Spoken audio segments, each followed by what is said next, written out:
Veľa rodičov volí tú možnosť alebo alternatívu, že dajú dieťaťu nejakú obrazovku, pretože si potrebujú niečo urobiť, pretože potrebujú navariť alebo urobiť nejakú prácu, alebo upokojiť dieťa. Lenže ak je dieťa nepokojné, nervózne, podráždené, tak potrebuje blízkosť toho rodiča na to, aby sa upokojilo. A nie je dobré teda používať obrazovkové médiá ako tzv. Digitálny cumlík, ktoré síce navonok dieťa ukludní, ale keď ho nakoniec pôjdeme ukladať spať, pravdepodobne bude opäť len nervózne a nepokojné. Nezmobilizuje svoje iné zručnosti a schopnosti na to, aby sa naučil so svojimi emóciami si poradiť. To bude znamenať, že v tom reálnom svete bude týmito emóciami zaplavené. Môže byť, že bude mať ťažkosti sa adaptovať na škôlku, na školu a na to, keď bude samočeliť nejaké frustrácie, čiže niečo sa mu napríklad nebude dariť. Pokiaľ nemáme iné spôsoby, ako vieme regulovať svoje emócie a potrebujeme k tomu niečo zástupné, čo je väčšinou príjemné a slastné, tak si dláždime cestu do budúcej závislosti.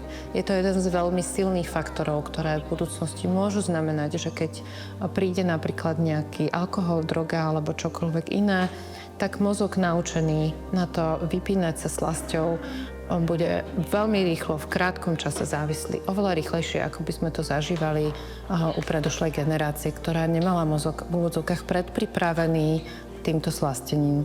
Je dôležité vlastne pri tom dieťati, ktoré je mrzuté a nervózne, aby mu rodič pomohol tú emóciu zregulovať. Inak sa ju regulovať nenaučí.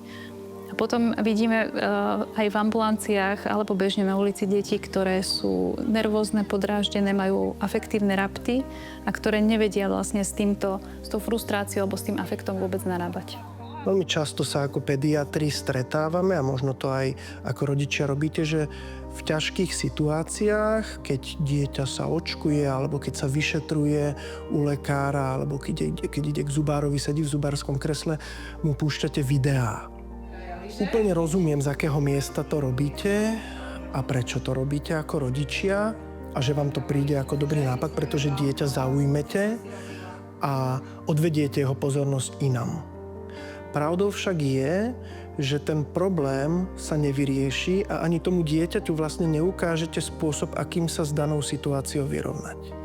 Takže napríklad, keď leží dieťatko malé na vyšetrovacom stole a ide sa očkovať alebo sa zaočkuje, skúste mu spievať.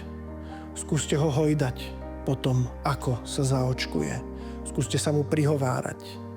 Skúste sa ho dotýkať jemne a nežne a láskyplne. Tým tomu dieťaťu dáte o mnoho viac, ako keď mu pustíte nejaký obsah z obrazovky vášho telefónu.